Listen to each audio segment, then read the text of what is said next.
Novos itens, novas raças e 55 novas fichas de monstro. O Ameaças de Arton, na sua versão prévia, já está entre nós e hoje a gente vai dissecar esse material para você saber tudo antes de adquirir essa expansão que está vindo para a Tormenta 20. E aí pessoal, Nicolas do Canal Reformado aqui, finalmente saiu a prévia do livro Ameaças de Arton junto com os Atlas de Arton, para quem apoiou no financiamento coletivo.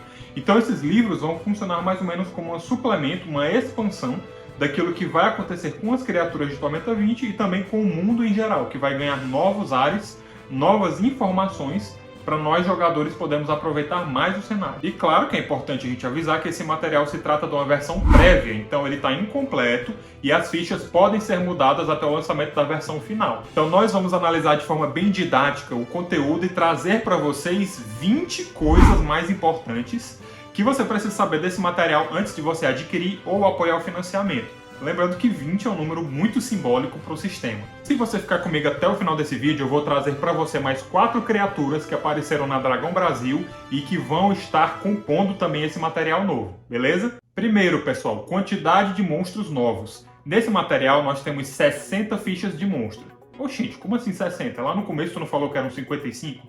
Sim, pessoal, mas 5 dessas fichas são repetidas. Elas são puxadas ali do livro do jogador, ali do jogo do ano de Tormenta 20, e essas fichas mudam só a nomenclatura e uma delas tira uma habilidade de uma criatura, então nada de novo. As fichas repetidas são o Trog Combatente, que corresponde ao Trog normal ali do jogo do ano, o Ogro, o Bandido Comum, que corresponde como se fosse o Bandido normal lá do jogo do ano, o Chefe Bandido, mas nesse material novo eles tiraram a característica Ataque Furtivo, e o Lefeu chamado Rei Shid, que inclusive nesse livro ganha uma ilustração massa que só. Segundo, esse livro é um compilado ou é uma expansão? Bom, um compilado nada mais é do que ele pegar todas as criaturas e juntar num só livro, e uma expansão é um livro que dá novas criaturas. Então esse material, pelo que eu vi, é um pouco de cada. Eu não sei se na versão definitiva ele vai compilar todas as criaturas do livro do jogo do ano, mas aqui ele já traz tipo 90% do material de fichas novas. Então ao mesmo tempo que ele compila 5 fichas parecidas, ele também traz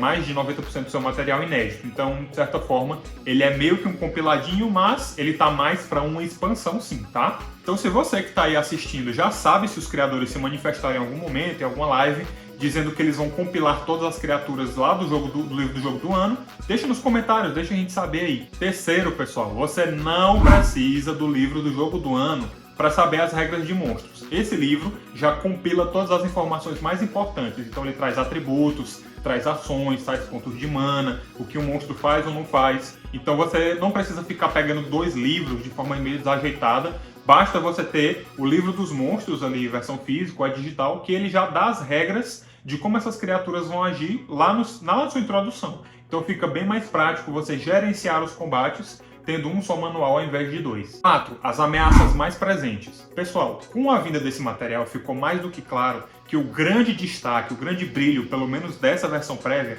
são as ameaças da Tormenta. Lá no livro do jogo do ano nós tínhamos pelo menos 6 opções de Lefeu.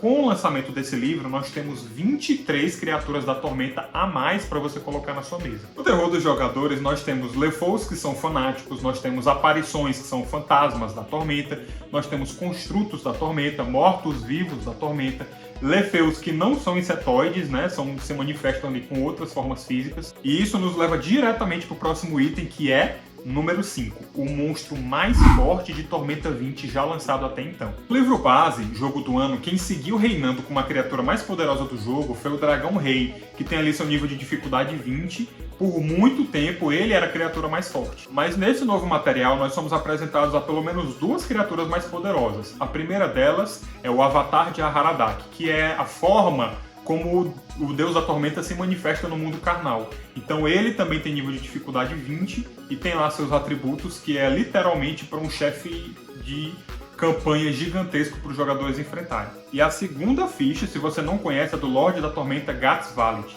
Ele é o responsável por lutar contra a Rainha Shivara na batalha conhecida como a Batalha de Amarid.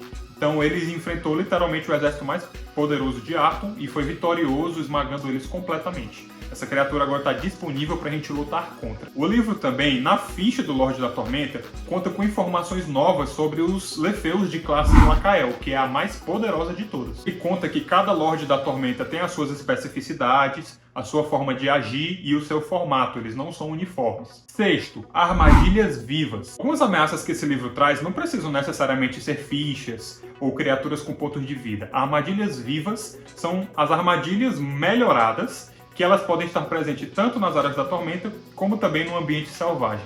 Essas armadilhas não necessariamente têm inteligência, mas elas reagem quando um jogador se aproxima delas. Então ela tem um nível de desafio maior, a CD para resistir a ela é maior, ela também é mais difícil de detectar e se você cair nela, ela dá mais pontos de vida em você. O livro traz alguns exemplos, como uma estátua viva que te ataca, um gás, uma nuvem de gás viva e também paredes instáveis que podem te atacar a qualquer momento. 7. Nós temos novos ícones para representar as ameaças. Antes, na versão jogo do ano, nós tínhamos 3 itens que categorizavam cada tipo de monstro. Então nós tínhamos o ícone do lobinho, que mostrava que o monstro era solo. Nós tínhamos o ícone da garrinha, que mostrava que o monstro devia ser botado com mais de um, né? Eles atacam de forma coletiva. E nós tínhamos o olhinho, que indicava monstros que eram especiais. Aqui nesse material eles adicionaram pelo menos 3 ícones novos. O primeiro deles é bando, que é quando tem vários monstros, mas eles são representados apenas por uma ficha coletiva que representa o ataque em massa sendo feito por eles. O segundo são os ícones das mosquinhas, que representam um enxame. Esse enxame nada mais é do que vários mosquitos ou criaturas que vêm assolar. Elas continuam ocupando um quadrado, mas se você der ataque em área contra elas, elas sofrem 50% a mais de dano, mas, ao contrário disso, se você só der um ataque físico ali corpo a corpo, elas vão receber uma redução maior ali contra o seu dano. Essas criaturas de enxame também não podem sofrer qualquer ataque de manobra. Nesse material também existe um terceiro ícone, que é um ícone de uma estrelinha, mas as regras ainda não explicaram do que se trata esse ícone, tá? A gente vê ele presente, por exemplo, na arma do Lorde da Tormenta, em algumas infecções escarlates ali, habilidades de alguns monstros, e nós também encontramos essa estrelinha nos porretes dos gatunos. Eu ainda não consegui identificar uma similaridade entre esses 3 itens, mas você pode deixar nos comentários se você já souber o que ela significa. Número 8. Reforços. Pessoal, reforços é uma nova funcionalidade que você pode identificar lá no começo do material como sendo aquele símbolo com a cornetinha, certo? O que isso faz? Nada mais é do que uma sugestão para quem está mestrando de como ele pode combar um monstro que é chefe com outras criaturas desse livro e do livro do jogo do ano também, tá bom? Então o foco desses reforços é combinar criaturas que são similares tanto em combo de habilidade, como também na história de Tormenta 20. Geralmente essas recomendações são feitas em monstros que tem mais uma pinta de chefão, tá bom, pessoal? Então você vai ver uma tabela do lado ali da ficha do chefe, que vai recomendar quais monstros combinam para jogar junto com aquela criatura. Então, de forma bem prática, o mestre também agora vai poder combar, não só os jogadores. E tem uns monstros que aparecem com um asteriscozinho. Isso significa que eles não estão presentes no Ameaças de Arthur, mas eles estão presentes no Tormenta 20 jogo do ano, beleza? Número 9. As ameaças que nem os jogadores agora podem ter parceiros. Então, pessoal, a mecânica de parceiro se estendeu dentro desse material para as ameaças também. Então, elas funcionam com as mesmas regras, ela não tem uma ficha própria, mas ela é mais propensa a dar um bônus ou dar uma bonificação de cura, depende de como você quiser utilizar. Se ele vai ser um guardião, um médico, essas coisas que tem no livro do jogo do ano também. Tá bom? Ele bota as regras de como vai funcionar e ele também dá um detalhe a mais que se você, como mestre, quiser criar uma ficha própria, você pode também. Mas a regra normal que ele aplica é que se o dono daquele parceiro se render ou ele for derrotado, o parceiro foge ou simplesmente some, ok? Número 10. Armas naturais.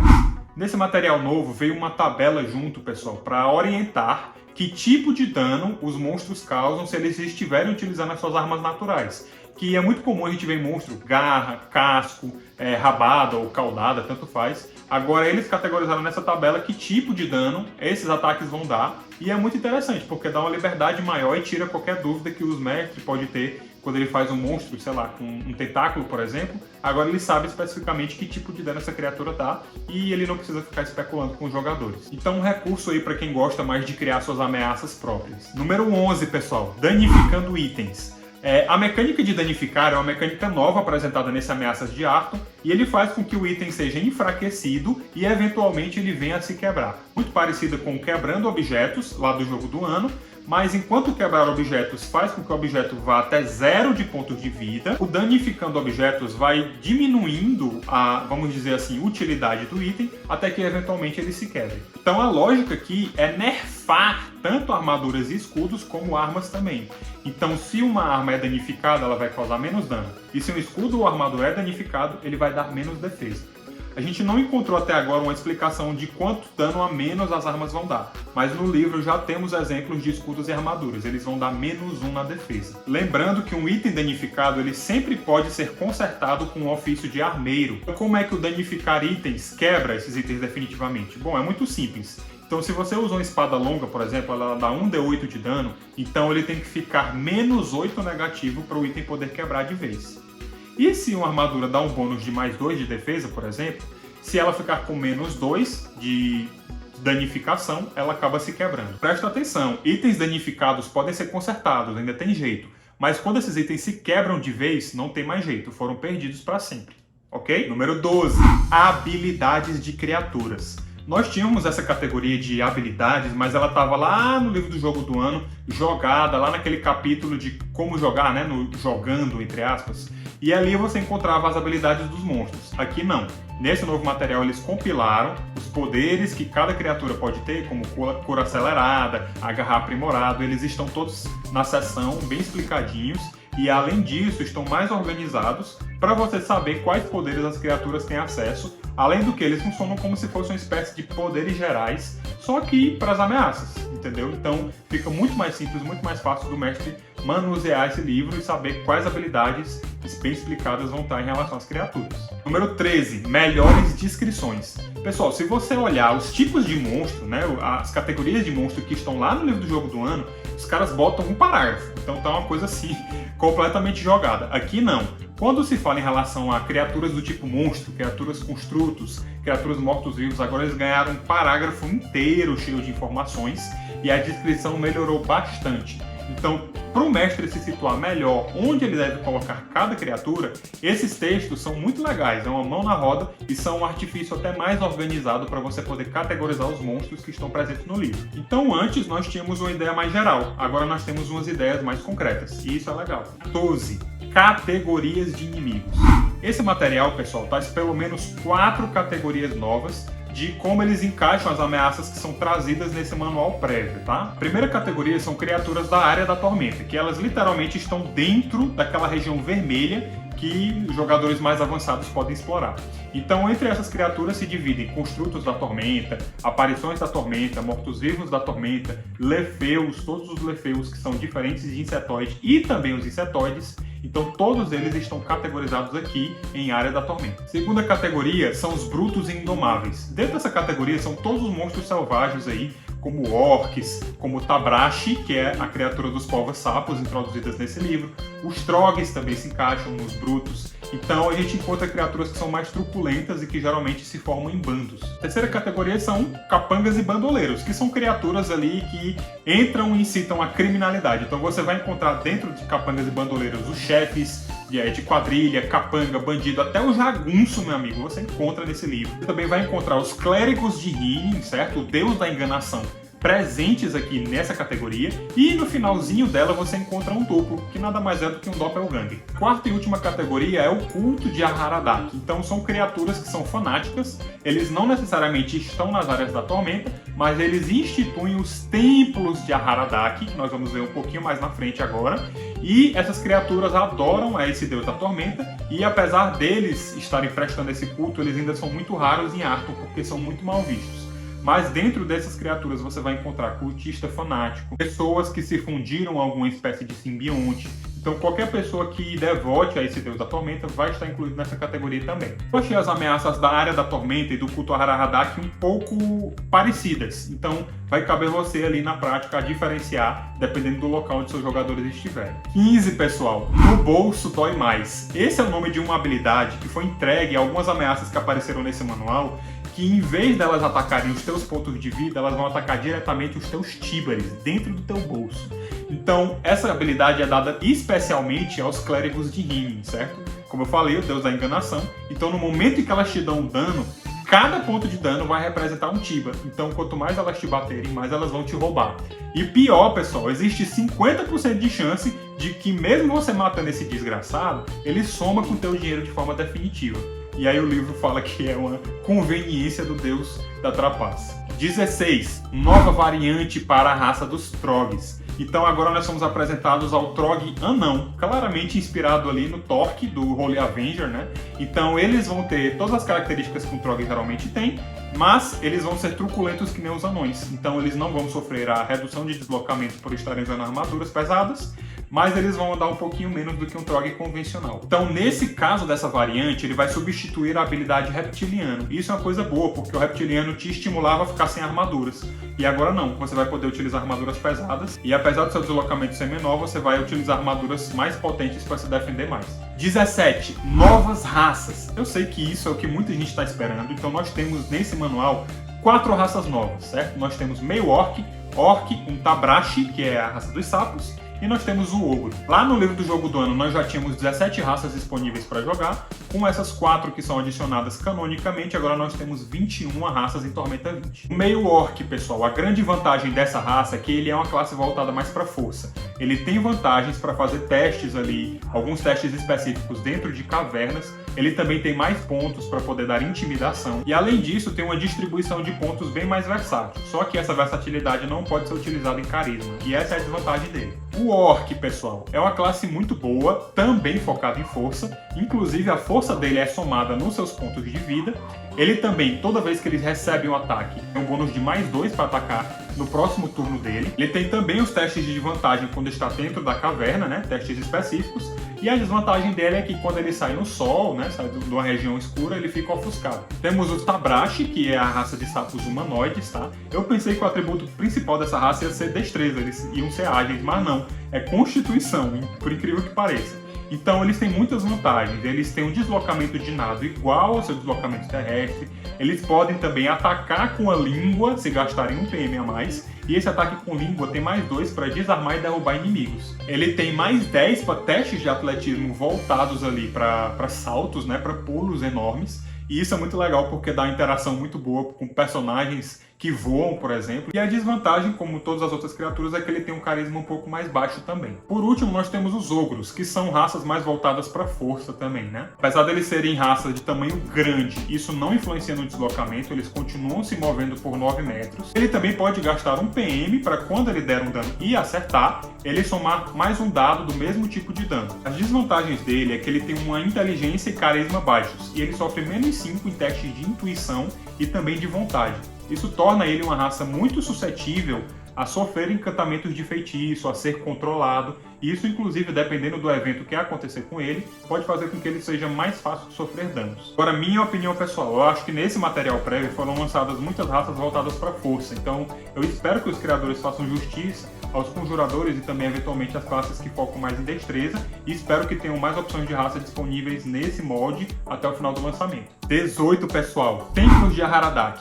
Esses templos de Haradak é uma novidade, né? Essas igrejas ao Deus da Tormenta estão surgindo por toda a Arton. Apesar delas ainda serem, como eu falei lá no início, bem reprovadas, esses locais existem e são muito perigosos para os seus jogadores. Porque no momento em que os jogadores pisam nesse lugar, vários efeitos negativos são aplicados a eles. Então alguns deles estão aparecendo aí na tela para você verificar. Então entre eles tem diminuição dos seus pontos de mana, é mais difícil e custa mais mana você efetuar suas magias. Os itens mágicos perdem encantamento, seus testes de habilidade podem falhar com mais frequência. Se o seu PM chegar a 0, você fica frustrado e essa condição pode escalar. O 19, pessoal, novos itens. Esse material novo traz pelo menos 5 itens novos, todos eles em algum aspecto relacionados com a Tempestade Rubra. Os primeiros itens são 3 dádivas de Haradak. O que é que isso quer dizer? A gente acabou de falar no item anterior sobre os cultistas de Haradak. Então a Haradak, como Deus da Tormenta, reconhece quem são os seus adoradores mais proeminentes e recompensa essas pessoas, dando para eles pequenos animais, ou pequenas ovas, ou pequenos casulos de simbiontes, tá, pessoal? Então, esses simbiontes se acoplam ao corpo do cultista e dão características e habilidades a mais, como se fossem uma armadura, asas ou até mesmo uma nova arma. O primeiro dessas armas é a armadura do simbionte, que é um tatuzinho, um simbionte no formato de um tatuzinho ali, do tamanho de uma mão, que se acopla ao crânio da criatura, e a criatura que estiver usando aquilo ali vai utilizar uma armadura completa. Mas não vai ser uma armadura completa comum, ela vai ser uma armadura completa, espinhosa, selada, sob medida e de matéria vermelha, que não requer proficiência para você usar. E você pode utilizar essa armadura do Devorador com uma ação livre. A próxima dádiva são as asas do Devorador.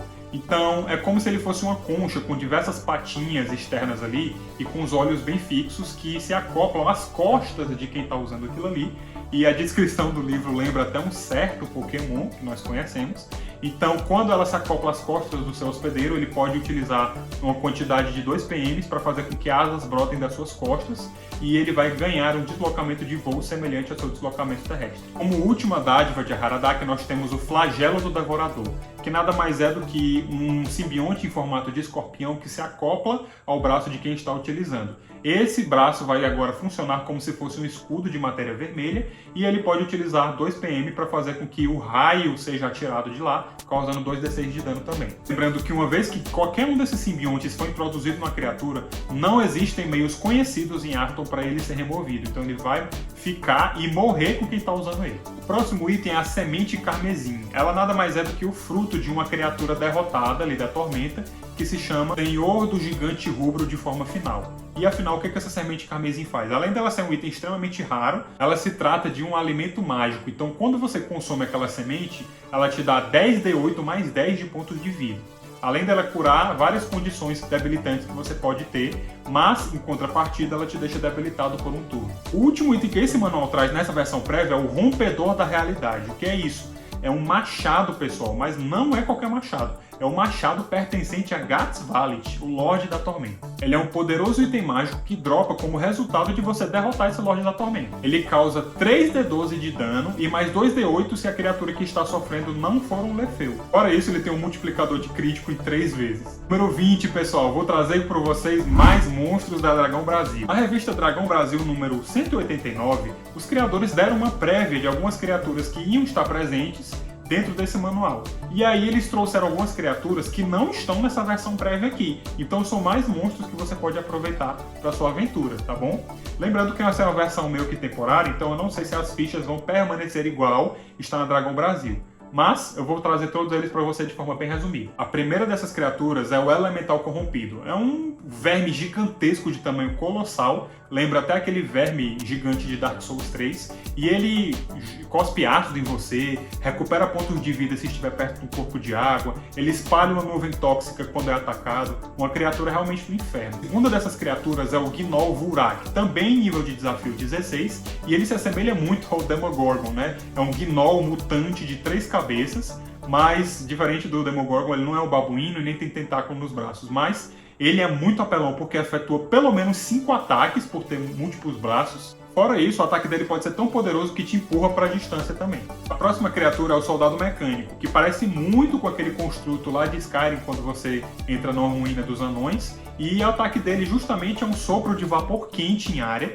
que faz com que você sofra dano. Se ele toma dano de fogo, ele se cura, e se ele toma dano de frio, ele resfria e tem o seu deslocamento reduzido. A última criatura que a Dragão Brasil traz é o Zumbi Peçonha. Esse zumbi nada mais é do que um zumbi que tem uma serpente, uma cobra dentro dele, e quando ele abre a bocarra, a cobra dá um bote na criatura que estiver adjacente a ele. Então lembra que toda vez que ele atacar dessa maneira, a criatura que irá receber o ataque considera-se como se ela estivesse desprevenida. Além disso, porque é um zumbi de peçonha, ele pode ser envenenado, ok? Então pessoal, é isso. Essas são as maiores mudanças que você pode esperar do Ameaças de Arton. Fica ligado que quando o material sofrer alguma atualização, mudança, correção, vamos trazer aqui com exclusividade para vocês. Da mesma forma como eu tenho feito uma playlist de monstros do multiverso, me deixa saber nos comentários se você quer que eu faça uma série de Ameaças de Arton nos shorts do canal do Reformado, tá? Eu vou ficando por aqui, deixa o seu gostei se você foi informado bem por esse conteúdo. Não se esquece que todos os links vão estar nessa descrição, inclusive o do financiamento coletivo se você quiser apoiar o Ameaças e Atlas de Arton também. Vejo em todos os outros próximos vídeos onde a sua aventura vai continuar. Falou!